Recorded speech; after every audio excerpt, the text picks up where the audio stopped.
여러분, 오늘이 토요일 날이죠. 토요일 날 두 번째, 또 녹화를 하게 됩니다. 근데, 지금이 2026년 2월 14일 오후 3시 7분을 지나가고 있네요. 지금 이제 여기를 할 차례죠. 인재 선발. 건국 군주 유비가 부호하고 유선이 제위에 오른 이후 제갈량이 가장 먼저 손을 댄 작업은 인재들을 선발하여 요직에 채용하는 것이었다. 그러니까 총나라를 세운 유비가 이제 죽었죠. 부호라는 것은 이제 죽었다 이 말이죠. 그러니까 평범한 사람은 이제 죽었다고 얘기를 하지만 그래도 왕이나 황제 정도 되면 죽었다고 안 하죠. 그러니까 이제 서거했다고 하던가 그렇지 않으면 뭐 부호했다 이렇게 얘기를 하는 거죠. 그리고 유선이라는 사람은 이제 유비의 아들이죠.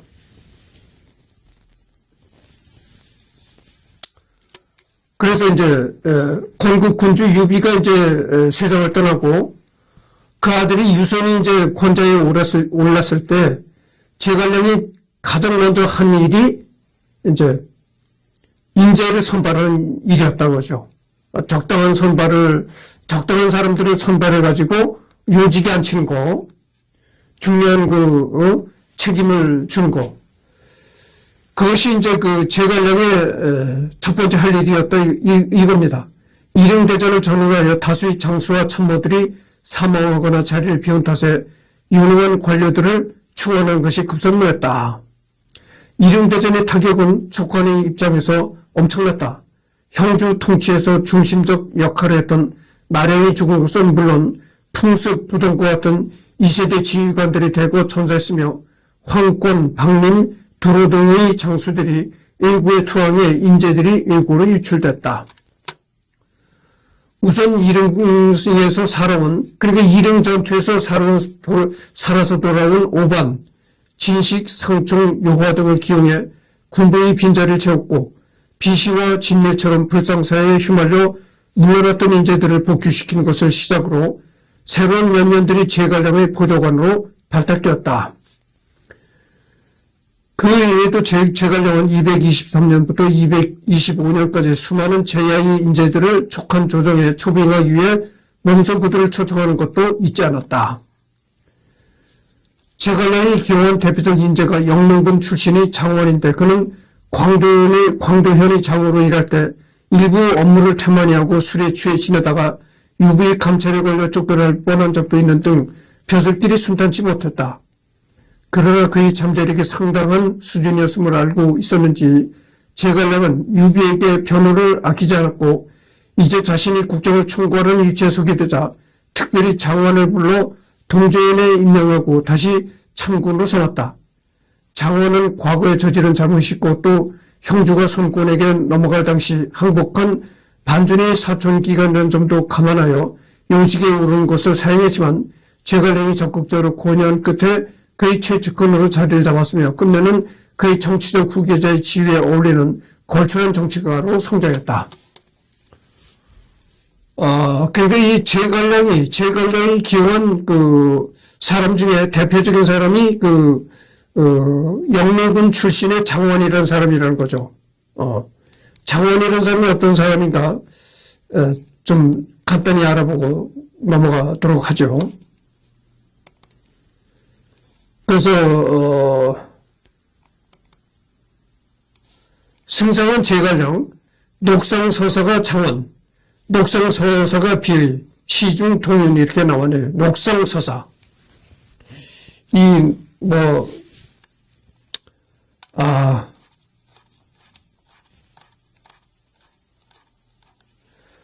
후말 삼국시대 촉한의 재상, 장빈과 장현의 아버지, 자는 공염, 촉한의 재상이라고 했으니까 총나라의 장관급의 벼슬을 한 사람이다. 이런 얘기죠.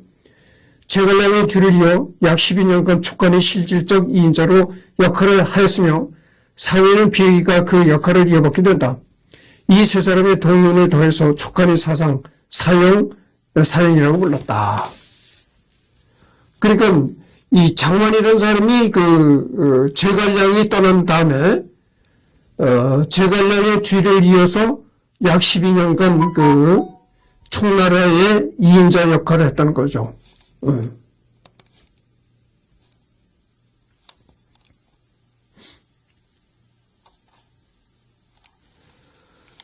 제갈량이 기용한 또 다른 인재는 촉군 성도원 출신의 장애가 있는데 그는 남중반란 때 이주 태수로 봉직해 있다가 반역 수령에게 붙잡혀 손권에 바쳐졌던 상태였다.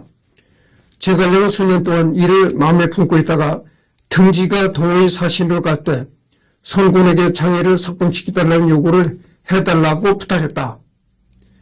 마침 양국이 새로이 외교 관계를 성립했던 상태라 손권이 등지의 요구를 흔쾌히 들어주었지만 곧 장애가 박식하고 다재다능한 사람이라는 사실을 알게 된 손권이 즉시 사람을 보내 장애를 쫓았지만 그는 이미 촉한으로 돌아간 뒤였다. 장애가 돌아오자 제갈량은 즉시 승상부의 중책을 맡겼고 이후 장애는 촉한을 책임지는 유능한 관리가 되었다 이런 얘기죠.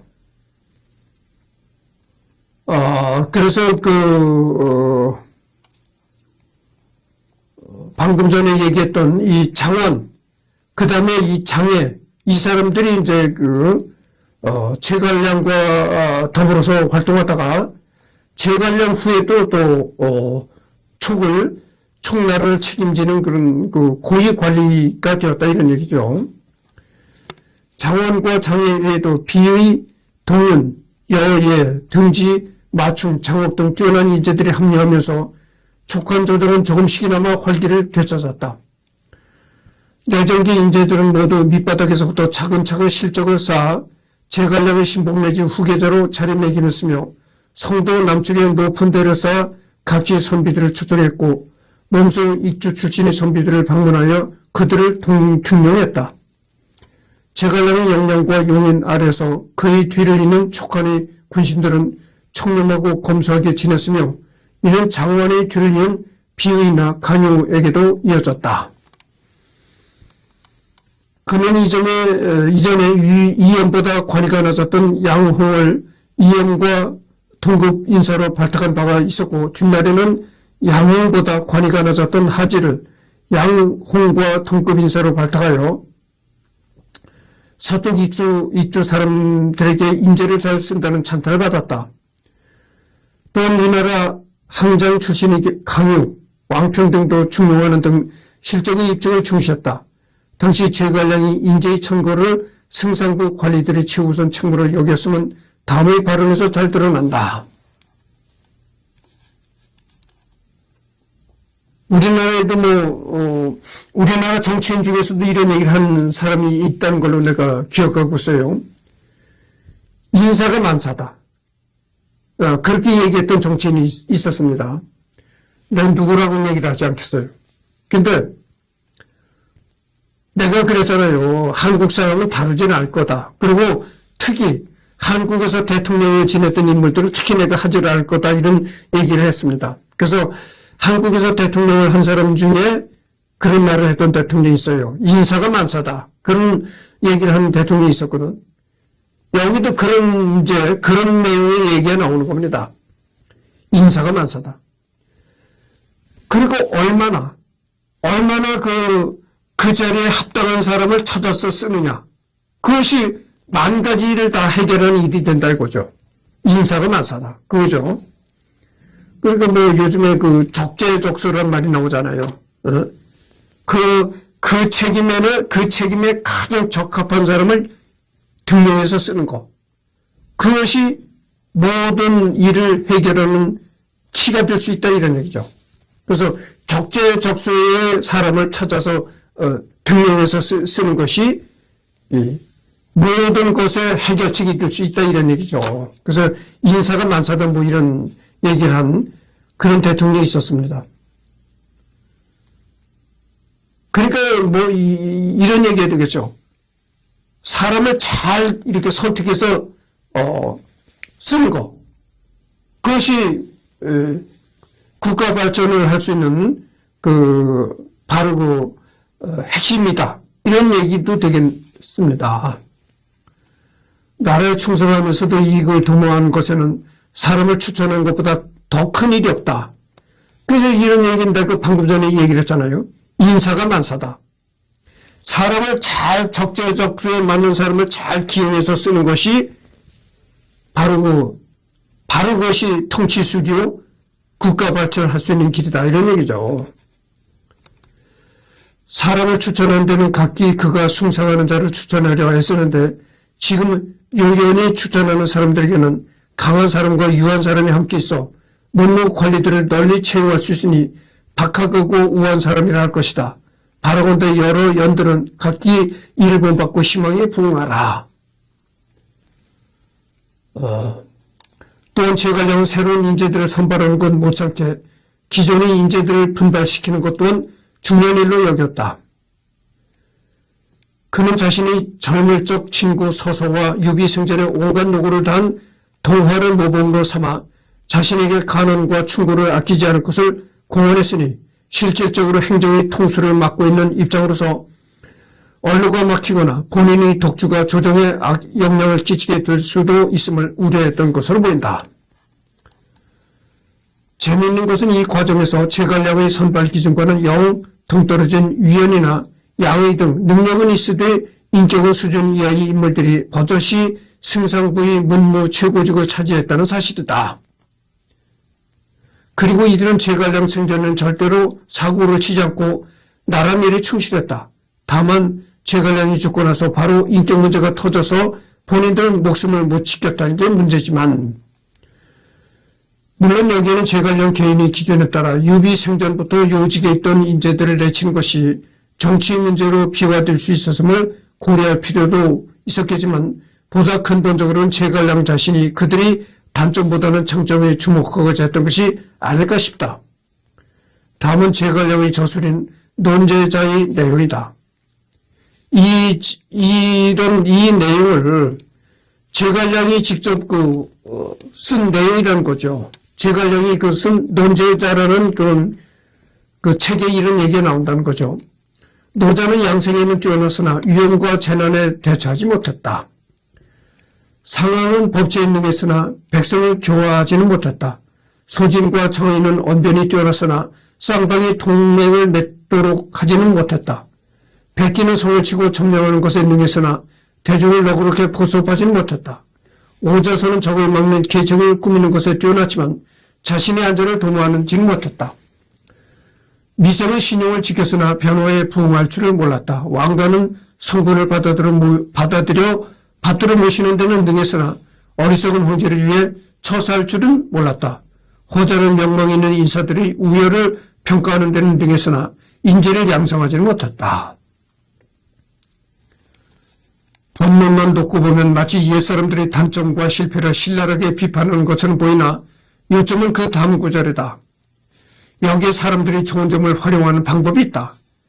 제갈량이 오히려 중요하게 여긴 것은 단점보다 장점이었던 것이다.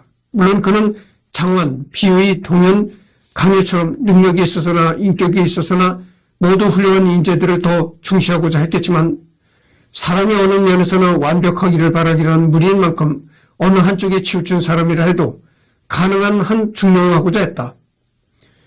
물론 마속이나 이염처럼 만회를 요구할 수 없을 만큼 큰 실적을 저질렀을 경우에는 어쩔 수 없이 그에 상응하는 책임을 요구할 수밖에 없었겠지만 말이다.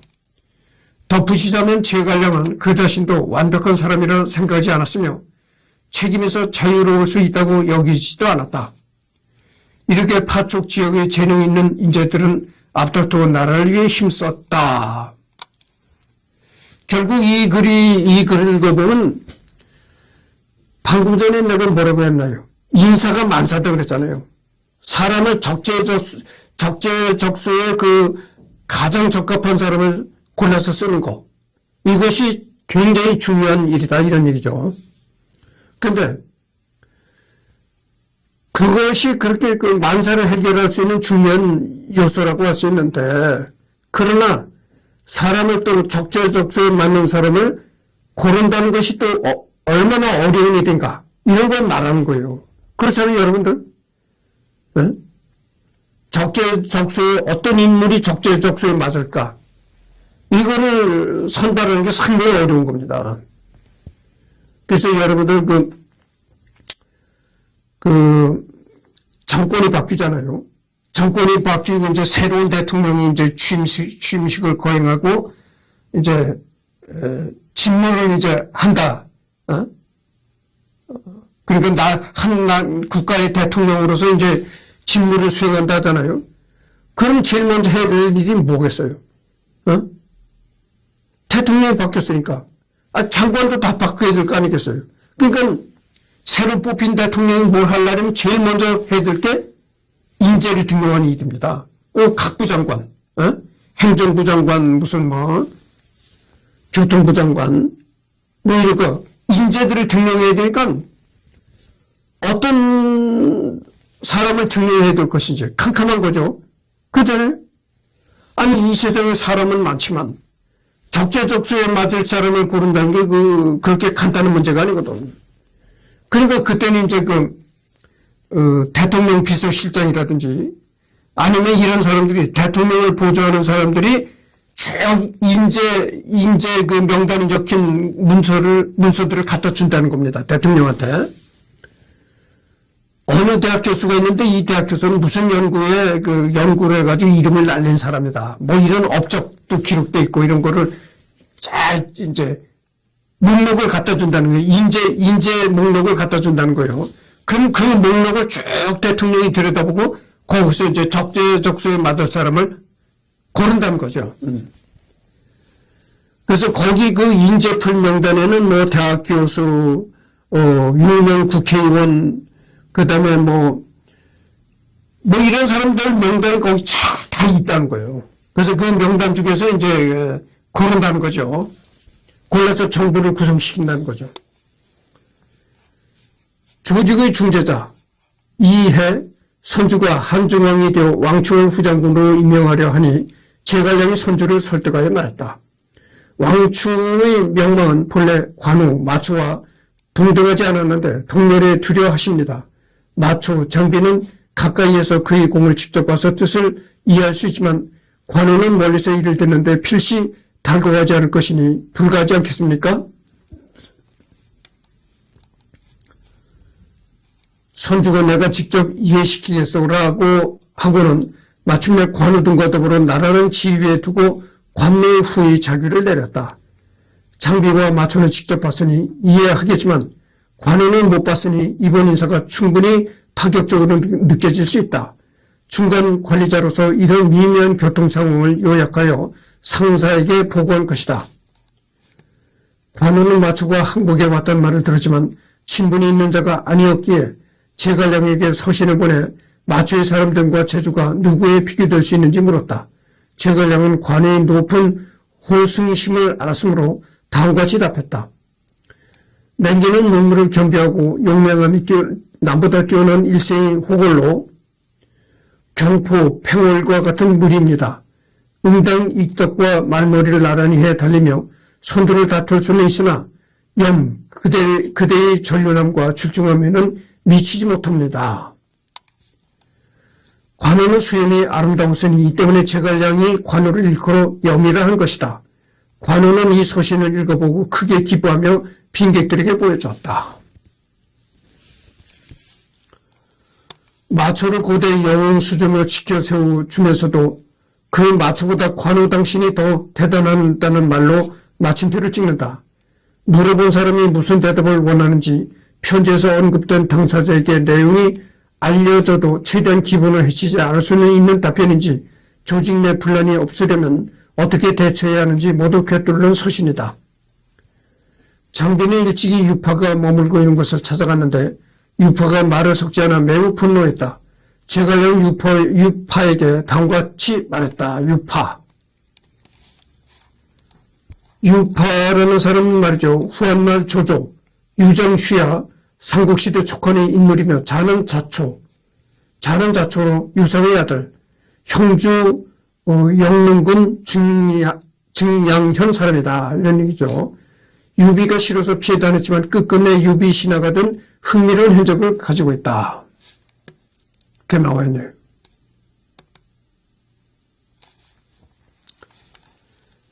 장비는 비록 무인이지만 그들을 경무하고 있습니다. 주군께서는 지금 문병을 결집하여 대사를 정하려고 하십니다. 그대는 비록 고상한 천성을 갖고 있지만 구피된 뜻이 적습니다. 라고 하자 유파는 대장부가 이 세상에 살면서 응당 사회의 영웅들과 교제해야 합니다. 어찌 무사와 함께 말을 하겠습니까? 라고 했다. 유비는 이 말을 듣고 매우 화가 나서 말했다. 우리는 천하를 평정하기를 원하고 있는데 자초는 그것을 어지럽게 하고 있다. 북쪽으로 돌아가고 싶어 이 땅을 이용하는 것인가? 어찌 혼자 일을 이루려고 하는가? 제갈량 역시 말했다. 장막 속에서 계책을 세우고 운영하는 것은 제가 자초와 비교하면 한참 멀었습니다. 만약 북채가 북을 잡고 군문에 서서 병사들에게 기쁜 마음으로 용기를 내게 하려면 마땅히 저 사람들과 의논해야 합니다. 문전박대당한 장비의 심정을 헤아리면서 개판인 유파의 성격상 장성을 부각하여 주군이 용서하고 쓰게 하는 화술이다. 자존심에 상처를 입은 장비, 싸가지 없는 유파, 죽은 유비 3명 사이를 돌아다니면서 발품 팔았을 제갈량의 모습이 그려진다. 특히 유파가 장비를 박대한 것은 장비 본인은 물론 유파도 굳이 동네방네 떠들 필요 없는 굉장히 사적인 일이었을 텐데도 제갈량은 그 정보를 또 집어내서 유비한테 늘어놓았다. 제갈량 임관 전후로 유비군에서 나타난 가장 큰 차이는 인재가 확실히 늘어났다는 부분인데 이것은 제갈량의 소통과 능력이 발휘되어 인재간 윤활유 역할을 했기에 인재들이 유비를 위해 모여든 것으로 보인다. 제갈량의 자발적 일중독 라이프는 유비 사고가 아니라 생전에 이미 조짐을 보인 것일지도 모른다. 그다음에 법제 정비가 나옵니다. 내정건설은 유능한 인재를 필요로 하는 것 말고도 완벽한 법체계를 필요로 한다. 대표적인 것이 촉과를 제정하는 것이다. 촉과는 어떤 내용을 갖고 있었는지 구체적으로 전해지지 않았지만 제갈량 사후 상파라는 말단관리 일화를 보면 군단위 횡령 사건을 2년에 걸쳐 수사했고 무죄가 드러나자 관련 인물들을 방면하고 승진시켰다고 한다. 의심만 받아도 목이 날아가던 위나 오에 비하면 체계적인 재판과 수사가 이루어졌으리란 추측이 가능하다.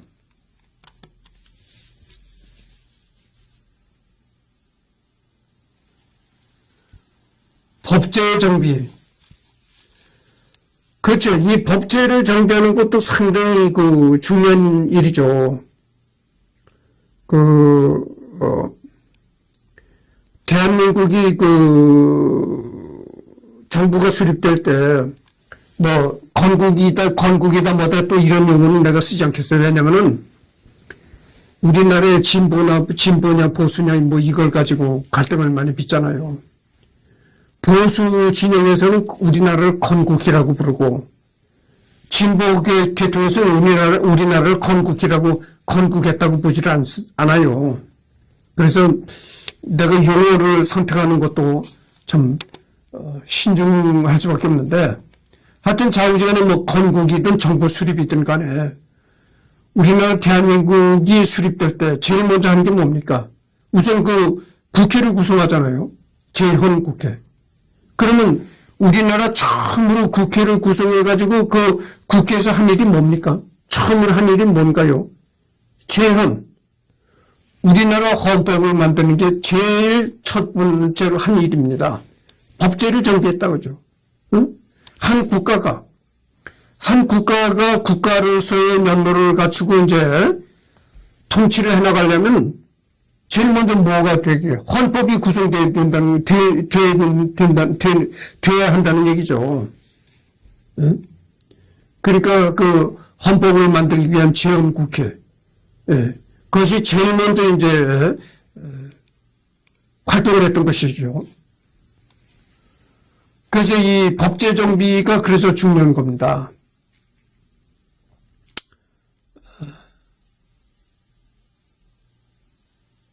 북한과 같은 나라는요, 북한은 말이죠. 법이 있다 하더라고요. 물론 북한에도 헌법이 있긴 있어요.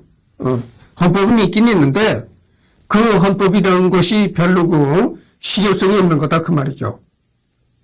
북한에는 이 김정은이 말이 헌법이고, 김정은이 말이 법입니다. 응? 아니, 김정은이가 말 한마디 하면 그게 곧 국가의 법이고, 응? 김정은이가 어디 가서 훈시하면 그게 곧 법이 된다 이 말이죠. 그러니까 뭐 헌법이랍시고 있어봐야 그게 별거 아니다. 북한에도 헌법이라는 게 있긴 있지만 아무 쓸모짝이 없는 껍데기 법이다 이거죠. 그리고 이 김정은이가 말하는 말이 곧 법이라고죠. 김정은이가 한마디 하면 북한이 벌벌 떠는데. 그러나 대한민국은 그렇지 않잖아요. 대한민국은 정말 법치국가입니다. 법에 의해서 통치가 되고 법에 의해서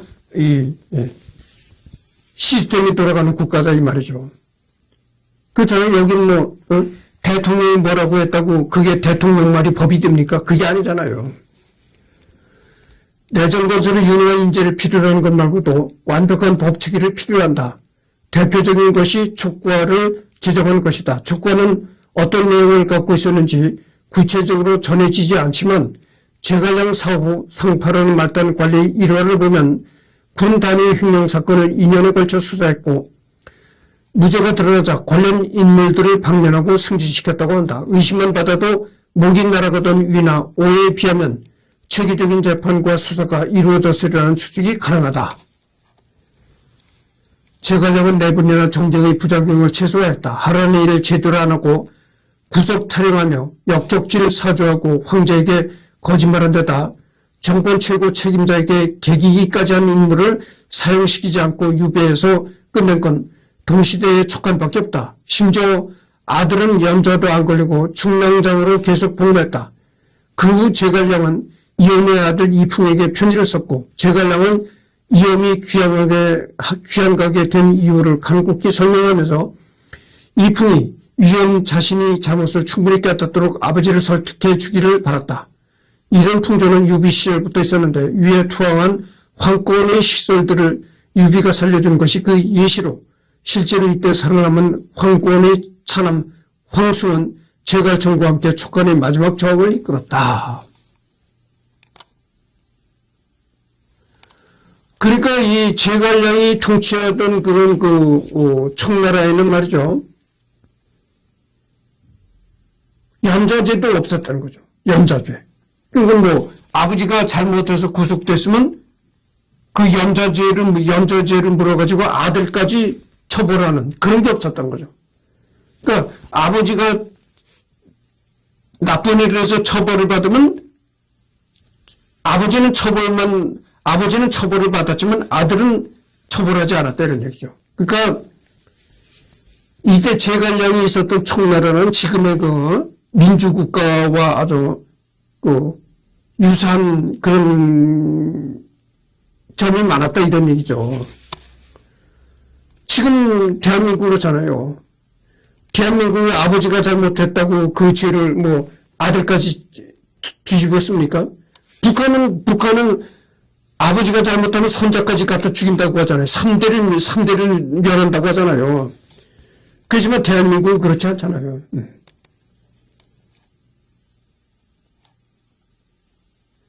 총살을 시키는데도 그냥 총살도 아니고 고사포를 쏴 죽인다는 거예요. 고사포. 여러분들 고사포를 한 사람을 세워놓고 고사포로 쏴보십시오. 그 형체가 남아나겠습니까? 그냥 그 몸뚱아리가 산산조각이 나서 흩어지는 거예요. 그냥 그야말로 풍비박산이 된 거예요. 가을바람에 낙엽 흩어지듯이 그렇게 몸뚱아리가 조각조각 산산조각으로 흩어져 버리고 마는 거죠. 그러니까 이거는 무지막지한 그런 처벌인 거죠. 아니, 총으로 쏴 죽이는 것도 분이 안 풀려서, 고사포로 쏴 죽인다니까 이게 말이 되겠어요. 또한 그는 함부로 사면한 것을 꺼렸다. 이는 선제였던 유비부터가 그랬던 사항으로 제갈량은 사면에 인색하던 글에 대한 답함, 이런 글에서 일찍이 선제께서 진원방, 정강성과 교류하면서 매번 가르침을 주어 칠한의 도를 모두 언급했지만 사면에 대한 말은 하지 않았다라고 했던 것을 인용하여 유경승과 유계옥 부사처럼 매년 사면해서는 안 된다고 봤다. 당태종 이세민은 이런 제갈량의 법 적용을 긍정적으로 봐 제갈량이 촉관을 다스릴 때 사면하지 않아 나라가 잘 다스려졌다고 한다.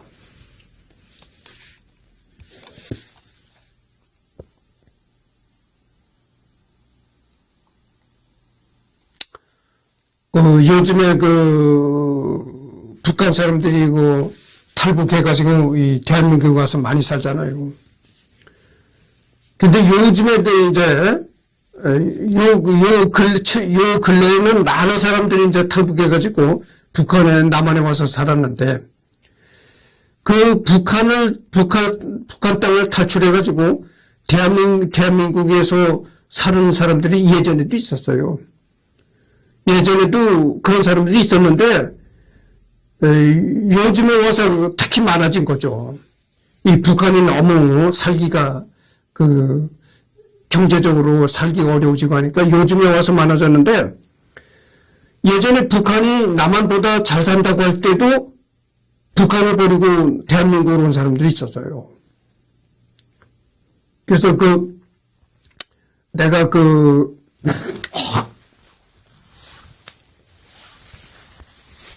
고향에 어렸을 때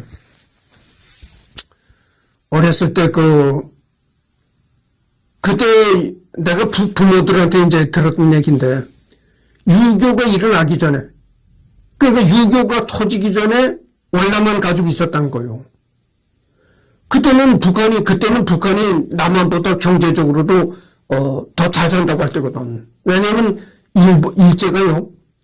일제가 북한에다가 전부 공업단지를 건설하고 갔습니다. 공업단지를 건설하고 쫓겨갔어요. 그래가지고 북한 땅에는 공업단지가 잘 이렇게 만들어져 있는데 이 남한에는 없었던 거죠. 그래서 일제가 건설해놓은 공업단지가 북한에는 아주 잘 이렇게 갖춰져 있었다고. 그래가지고 유교가 일어나기 전에도 북한이 남한보다 월등히 잘 살았어요. 그래서 여러분들 예전에 유명했던 흥남비료공장이 그렇게 컸다는 겁니다. 그리고 여러분들 유교가 일어나기 전에 이 대한민국이 북한 수풍발전소에서 전기를 끌어다 썼어요. 북한의 압록강변에 수풍발전소가 있잖아요. 그 수풍발전소에서 전기를 끌어다 대한민국이 전기를 썼단 말이죠. 전기불을 켜고 그랬었는데 어느 날 갑자기 북한이 전기를 딱 끊어버린 거예요. 그래서 이 대한민국이 하루아침에 정전 사태가 벌어지고 충격이 컸었죠. 그때 충격이 컸었는데 그때서부터 이제 대한민국이 정신을 차리고 우리 나름대로 이제 발전 설비를 자꾸 이제 건설하고 하면서 지금과 같은 상황이 된 거죠. 그래서 예전에 유교가 일어나기 전에는 북한이 훨씬 경제적으로도 잘 살았어요. 잘 살았던 게 왜냐면 봅시다. 유교가 일어날 당시 대한민국은 말이죠. 탱크가 하나도 없었어요. 근데 그때 어떻게 됐죠? 북한은 이 소련제 탱크를 수백 대를 보유하고 있었단 말이죠. 그거죠. 그러니까 그때는 경제나 국방이나 이게 대한민국과 북한은 이게 비교할 수조차 없었다니까. 그러니까 김일성이 얕보고 전쟁을 일으켰던 거예요.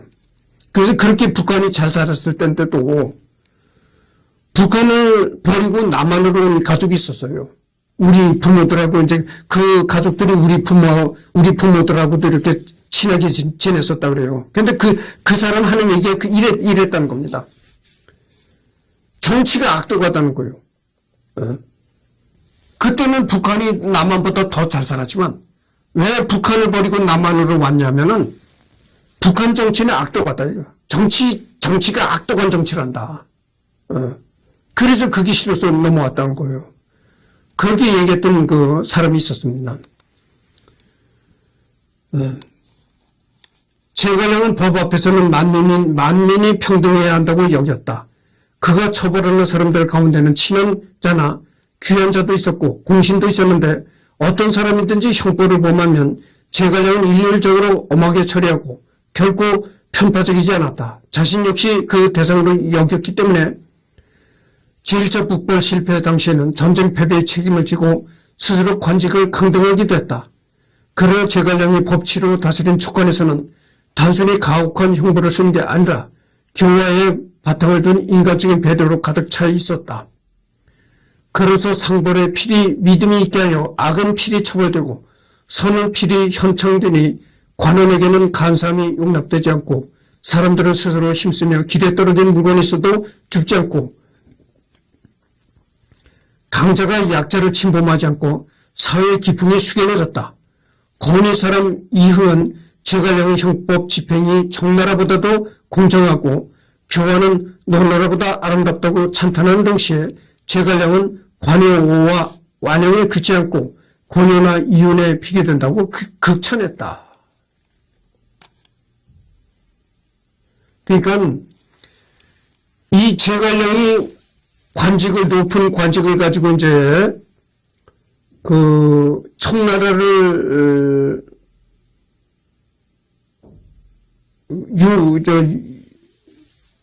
유비의 아들과 같이 청나라를 이제 통치해 나갈 때 그때가 서기 200년도잖아요.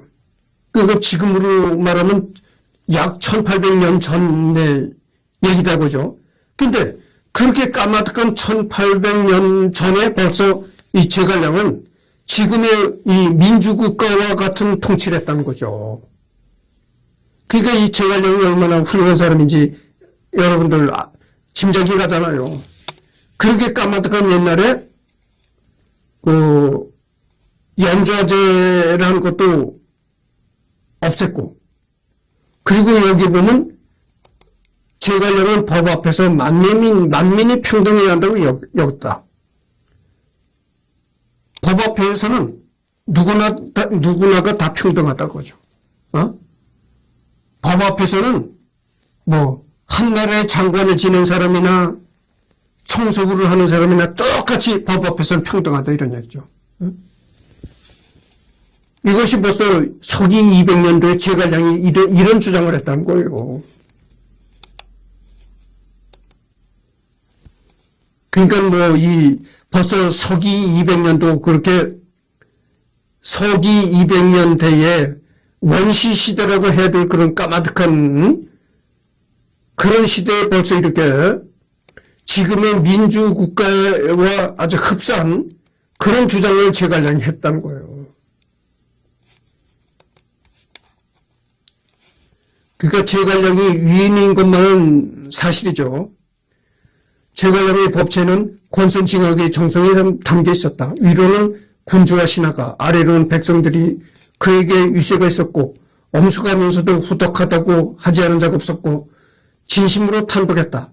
백성들의 말에는 원한이 없고 마음에는 복종이 있으며 형을 받은 사람에게는 형벌을 가해도 미워하지 않고 주살에도 분노하지 않은 것은 단순히 선진법과의 실천으로 달성할 수 없는 수준이었다.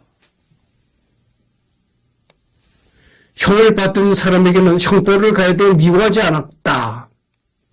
이게 지금의 21세기 얘기하고 똑같은 얘기인 거예요. 요즘에 그런 얘기 했잖아요. 죄를 미워하되 사람은 미워하지 말라 이런 식의 얘기했단 말이죠. 제갈량이 그런 얘기를 했다는 거예요. 서기 200년대에 그렇게 원시 시대에 제갈량이 그런 얘기를 했다는 거예요. 죄를 받은 사람에게는 그 죄를 미워하지 사람은 미워하지 말라 그런 얘기를 서기 200년대에 그 제갈량이 했다는 거예요. 그리고 교화를 중시해야 된다 그런 얘기를 했더니 교화. 그러니까 무조건 처벌하는 것만이 능사가 아니고 죄를 지은 사람한테 무조건 처벌하는 것만이 능사가 아니고 처벌을 하고 또 그 죄를 다 이제 죄값을 받은 다음에 사회에 나가서 올바른 사람이 돼서 살 수 있도록 교화를 해야 된다. 이끌어야 된다. 올바른 길로 이끌어야 된다 이거죠. 지금 왜 교도소라고 하잖아요. 왜 교도소라고 하겠어요?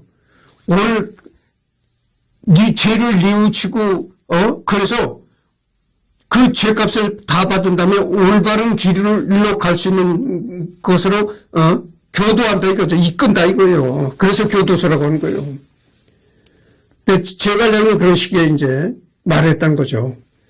교화를 먼저 하고 법치는 그 이후며 법 집행을 엄격히 하고 공정하게 신용을 지킨다. 이는 공자가 송사를 처리하여 형벌을 부과하는 것보다 교화를 앞세우는 것이야말로 진정한 사법이라고 본 것과 동일선상이다.